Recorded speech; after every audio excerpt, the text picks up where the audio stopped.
Well, hello and welcome back to the garden. As promised, I'm in the greenhouse, so it's time to do a little bit more of sowing, especially the warmth-loving crops now, like the cucumbers and squashes and pumpkins, sunflowers.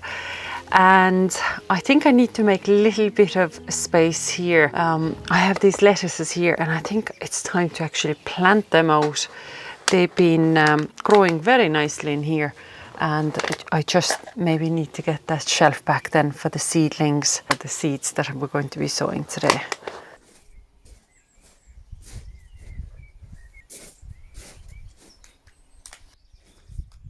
I'm thinking of splitting them between the planters here, so maybe between the 2 or 3 of them.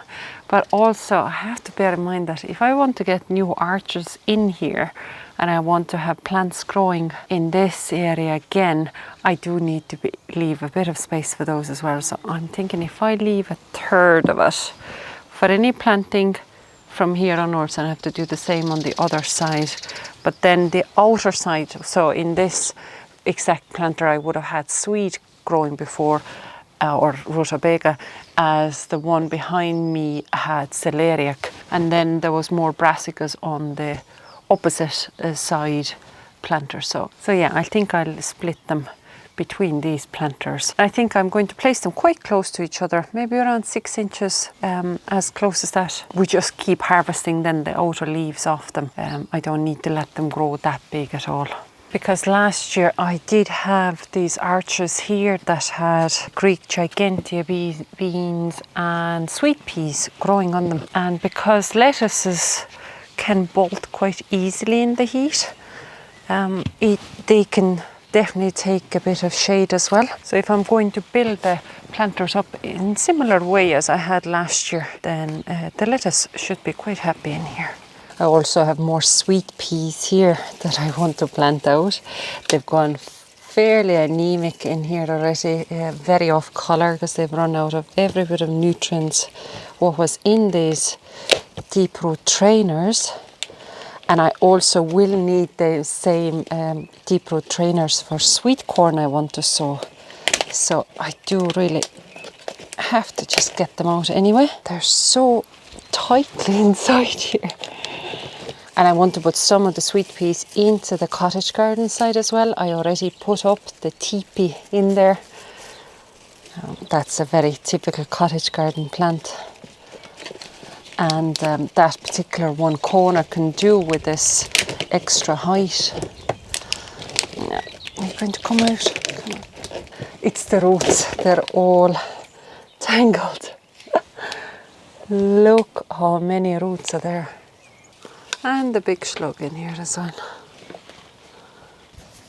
So now I have all the sweet peas planted. Every sweet pea I had growing inside here, they're all planted out, and all the lettuces as well. So whatever I had here, it's out there now, because the temperature's sort of stable enough. And yeah, just hope that they'll be all fine there. But otherwise, inside here now I have the whole table prepped for the new seed sowing.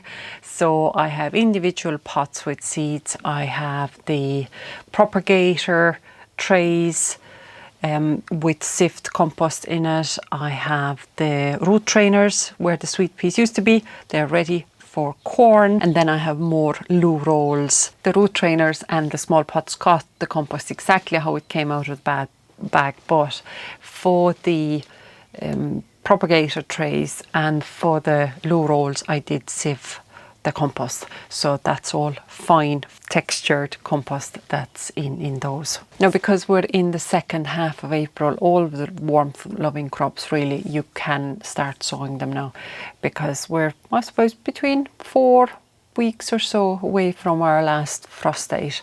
So I wouldn't be expecting to plant out any of the real warmth loving crops that have to grow outside until probably early June. And I'll have like the squashes, pumpkins for that, corn obviously, but they'll be all started off inside here, and then obviously actually inside, sorry, not in here, inside the house. I'm going to take them all into the house because the nights are still a little bit cool. But let's start with the pretty stuff. Let's start with flowers first. So the very first set of seeds, the two types of varieties I have, I'll put them into the propagated trays, and I'm going to sow them very lightly. Both of them will need light to germinate, but I'm still going to take them indoors and still going to put them into the propagator as well. It's just so much easier for me to keep an eye on them. And these seeds were sent to me kindly by Fontana Seeds earlier this year, and I've already sowed some of the seeds, but now it's time for these guys. And I'll start with the Crespedia, or the Billy button plant, and that's a yellow coloured one. I'll put a picture up on the screen for you and see how dainty it is, how pretty it is. Now the seeds are very small as well. They would be a perennials as a plant if you'd be in a warm climate, but it doesn't take -degrees, so for us I'd have to treat it as an annual. And I'm going to press it firmly into the soil, but I'm only going to cover it very, very lightly with a dusting of the sieved compost. I'll put the Nicotiana next to it. And obviously Nicotiana, or the tobacco plant, is well known for its perfume, the way it lets the perfume out in the evenings during the summer. So even though the flowers look so pretty, and in this case it's always this strong pink color as well, it's the perfume in the evenings that you'd be always looking out for. But these, yeah, so they're sown now, they're going into the house, onto the propagator, and they'll need a couple of weeks just to get germinated, and I can prick them out then.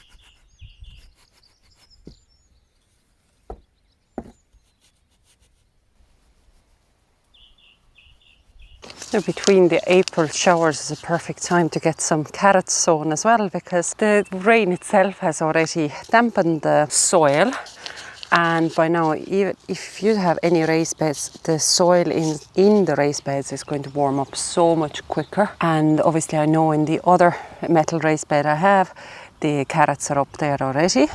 So I'm going to sow a different variety into this one. This is Autumn King 2. Going to sow this a little bit thicker than I would have in the other bed, and it's because this is a carrot seed packet that best before was last year. So it's 2021, so it's not a fresh seed packet at all. And here's another very brief shower. The cloud is tiny, that's why I'm not running from it, but I'm going to cover then the seeds up very lightly with sieved compost.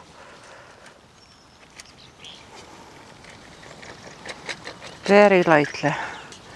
Anything that fell where the rows weren't, I can move that over.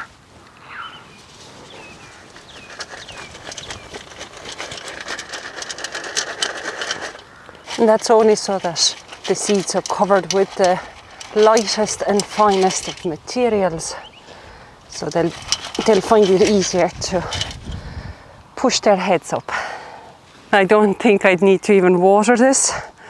We'll have plenty more showers to come today. That's going to hold it damp. The whole week ahead is going to be very mixed and showery. But at the same time, I do have to keep an eye on the weather. If it does stay dry a little bit longer, I do have to water it. That's the one thing. I don't want these seeds to run out of water and the ground to actually dry up.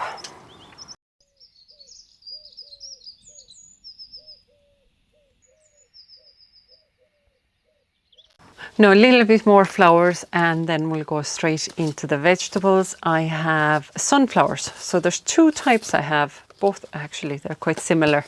Now, both of these sunflowers obviously look very much in the red colours again and deep burgundies. So I think they'll blend in a little bit better. I don't have any yellow sunflowers here. I'd say the calendula is going to give me plenty of yellow colours in the garden at the moment. And one of the varieties I've grown actually before plenty of times, and that's Velvet Queen. As the other one that's called Medium Red, I haven't. But I'm going to sow them exactly the same. So I've used up about half a packet of the Medium Red first. And then I'll do the Velvet Queen. And sunflowers are such easy going and easy growing plants. They'll be beautiful just to look at them as they're growing. They'll be nice as cut flowers. And they're wonderful for wildlife as well. Now these seeds, I can bury them deeper because once they get going, they're quite vigorous. They're quite quickly will be growing as well then. And yeah, very, very fast they'd have to be pricked out. So that's two types of sunflowers. And the last of the flowers I'm going to sow is a zinnia. So this is an annual, and this best before date was 2024, so I'm not sure if it's going to germinate. I know that last year I did not manage to sow any or like grow any zinnias. So I'm just going to finish off this packet, and if they succeed, they succeed. The seeds are quite big on zinnias, but I'm also hoping that the heated propagator is going to help me along. And obviously up till this year now, I never had an electric heated propagator. So I'm hoping that this is going to help the seeds, especially if they are obviously viable. And I'll get just a couple of flowers even out of them, a couple of plants. So that's them. And I have one more tray of for the propagator left, and that's going to be a tomato, because when I was collecting the seeds that I needed to sow now at this time, on second half of April, I came across this packet, and I had specially bought it so that I can grow this in pots. So not necessarily here in the greenhouse, but even maybe on the decking, but in the pots. And this is Tumbling Tom. And this is a well-known variety, anybody that's growing already in containers, because it's a cherry type that's trailing. Yeah, average of 15 seeds per packet. And that packet was €6. They're expensive seeds. That's all I'll say. But now let's move over to the bigger value items. So these are going to be plants that either themselves are going to be growing so big, but usually their fruit is also in a bigger abundance. And we'll do this one first. So this is Sweetcorn. And this year I'm just growing one variety. I've tried this before, if not last year, then the year before. It's called Golden Bantam. And I have seeds from two different suppliers. One is from Fontana Seeds, the other one is Brown Envelope Seeds. All of these seeds are organic, but one packet is seeds that are grown in Ireland and the others are grown in Cyprus. So I'm going to sow both of them. Now usually what I would do is put 2 per cell, but in this case now I don't have that many seeds, so I'm going to put 1 per cell, and the rest of them are going to be beans. I'm going to pop the Fontana seed ones from the outside in. It would be interesting to see if there's any difference between them, but I have grown them successfully before, as I said, in the garden. That's why I knew that I can try that again, because obviously our climate is cooler. It isn't that warm, but it's always fun to grow sweet corn. The harvests aren't huge ever, but it is always fun. So actually I am going to pop just a second one into some of those cells, and otherwise singular ones. Okay, so we've got 1, 2, 3, 4 rows with the Fontana seed one. And we'll do. Now from the sweet corn, I had the full sort of 4 cells left over and another 2 that are empty. And for that, I'm going to sow something that I've never grown before, never tried it or attempted it. But this is very interesting. And this is called a yard-long bean. The beans are actually tiny in here. But it isn't the bean part of it that you would be eating, it would be the whole pod of it. Look how dainty they are. And I suppose the only way I would describe it is like a runner bean pod, but it's extra long, up to like 3 feet long. And now I don't think I'd be successful growing it outside, so I'm thinking once the seedlings come up in here, I'm going to try to grow them inside here. I know the greenhouse, I'd say, is going to be very full the way I keep adding different plants to it. But I'm quite interested in this. I'll sow them anyway. This is an Irish supplier and they have grown it successfully. So I do have hope for them. Now if we continue with the beans, the next one, and I'm going to put them into the loo rolls, are French beans, and I absolutely adore French beans. They are definitely something we eat throughout the year, and obviously I wouldn't have been able to grow enough for us to save it over winter in the freezer as much, so I just keep buying it in the shop as well. They're really nice flavour and they're stringless and they're juicy and so easy to add as a side dish with the main meal. So this is cobra that would be grown outside. Grew it last year as well, very successful, happy with that. And then for the second tray of the loo rolls, I'm going to do a dwarf French bean. And this is something, I've actually never been successful with dwarf variety French beans outside, but I was very successful with them inside in the greenhouse amongst the tomato plants, and I'm going to do the same thing for this year as well. I'm going to grow them in amongst them, the tomato plants themselves, and I'm going to sow the same way as I did the cobra. I'll just put 1 per cell and that would be plenty, and that's my home saved seed from last year. And talking about this, that just reminds me, I've actually taken the cover, the fleece off the runner beans outside, because runner beans are pushing themselves through the ground. So obviously I do have to still cover them up if we do get cold nights, but at the moment the cover is off them. I nearly forgot, I also have another climbing French bean. That just shows how much I like it, but I'm going to do way less of those. I'm going to do 6 beans only, and I'm going to do them into one of the smaller pots. Well, 2 smaller pots, I'll put 'I'll do 2 per pot. And it's a Blau Hilde, a purple climbing French bean. So that's definitely now all the beans done.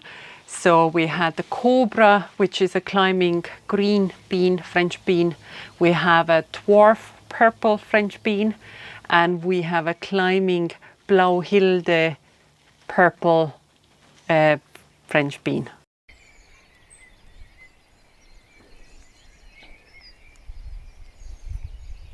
Next, we're going to move over to zucchinis or courgettes. And we love courgettes in this household. Absolutely love courgettes.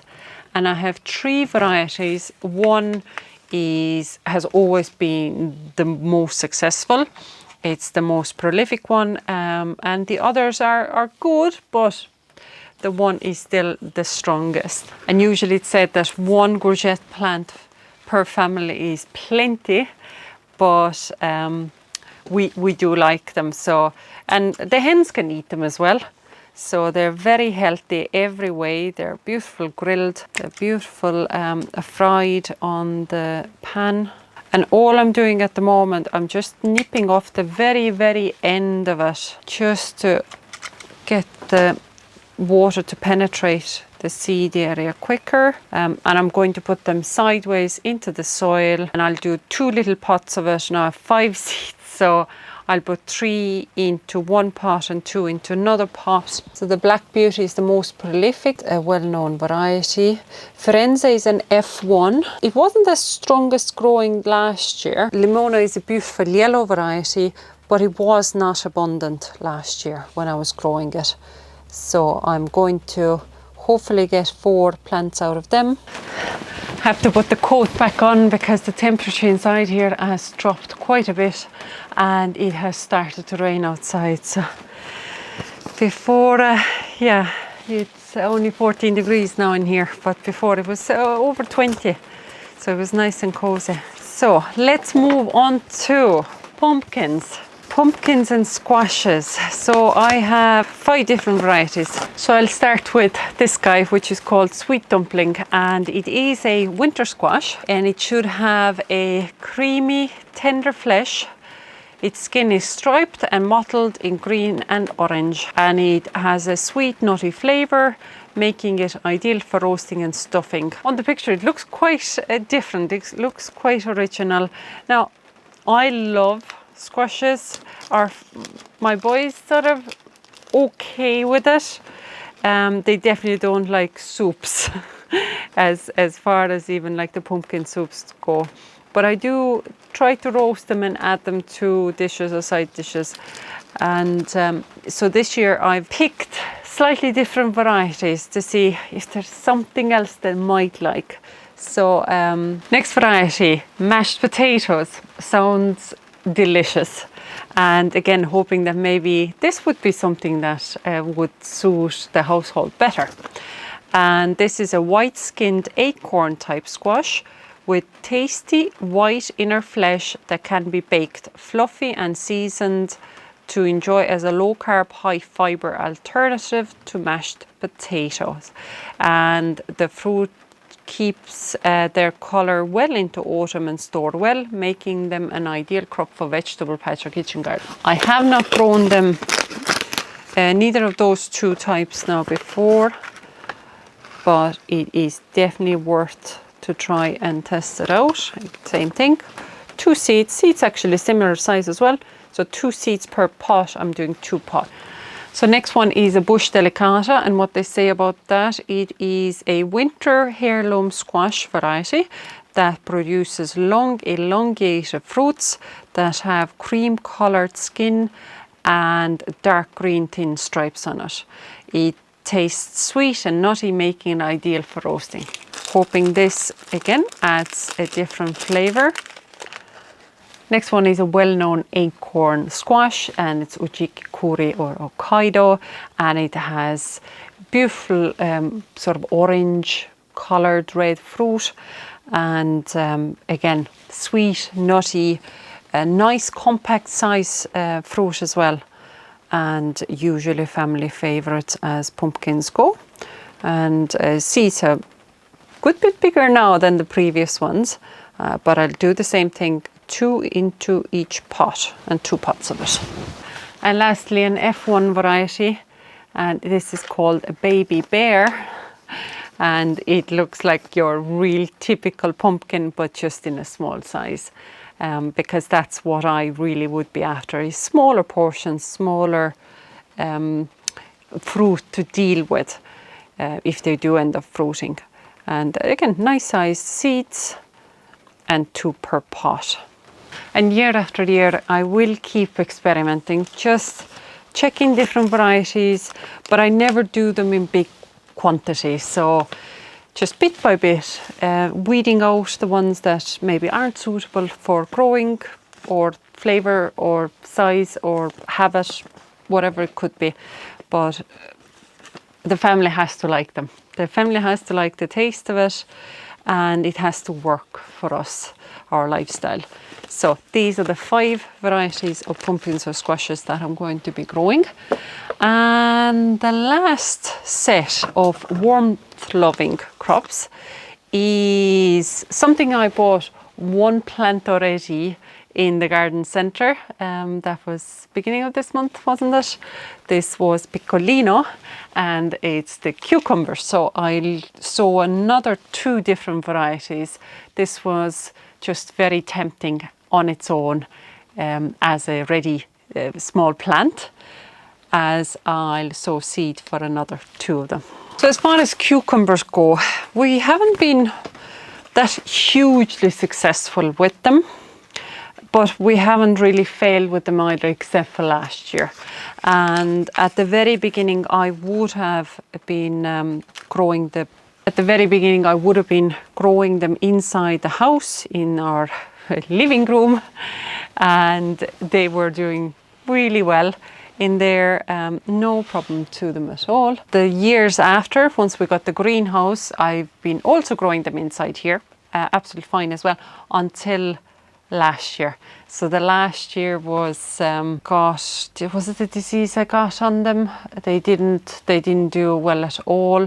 It was a different variety as well. Did not grow my Amelia F1, which is the one that I always otherwise have grown before. And the Amelia cucumbers are perfect for this kind of, they're not sort of snacking small size cucumbers, they're decent sized cucumbers, but perfect for salads now. As the last year I was growing Telegraph improved, and yeah, no, they didn't work at all. So I'm not even going to attempt again, because it is sad if you're losing out on a whole harvest from a particular plant. And that was the only variety I had, the only set of seeds I had. And now the second one I have is Beth Alba, and these are baby size, or like mini size of cucumbers, and they're for a greenhouse. And actually all the cucumbers I am going to be growing indoors and not outside, and I'm putting 3 per pot. So I'll do 2 pots, 6 seeds, yeah, 3 per pot. Again, the tiny ones, and I can always break them out of that and plant them individually then, once they all actually grow. The cucumber seeds are actually quite pretty, really nice, smooth.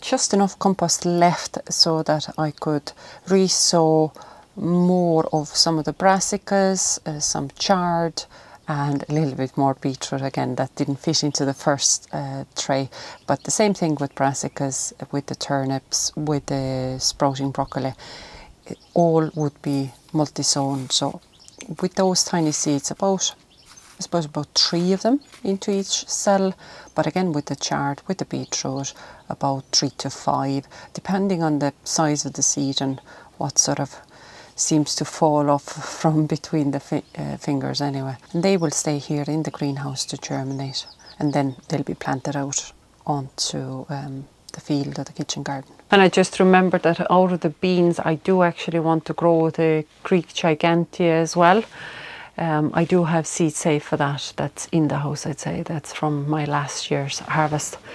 And also, I'd say within the next week or maximum 2 weeks' time, I can start planting tomatoes into the beds here, because I have volunteers popping up, and there's one that's already quite a substantial size. It's nearly bigger than some of my seedlings are. And I don't even know what variety it could be, what volunteer it could be. Considering the area that it's in, it's either Sun Gold Select or San Marzano. I think that's either one of those.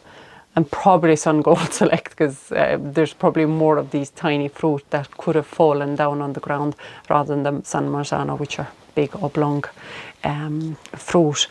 So that's the seed sowing done for this weekend. But it truly is so good to have these kind of jobs done and ticked off. The biggest challenge for me is to have written all those labels for all these individual pots. Now when I'm looking at it, I'm delighted. I'm really happy because it's done. There's less chances of me mixing up some plants and pots, trying to remember, like, is that how I placed them? The one on the left hand side is this variety and right is that variety, and I will always forget. I always forget. And I hope I'll be able to grow something as sturdy as this little cucumber is. So yeah, thank you so much for joining me today, and we'll see you next time.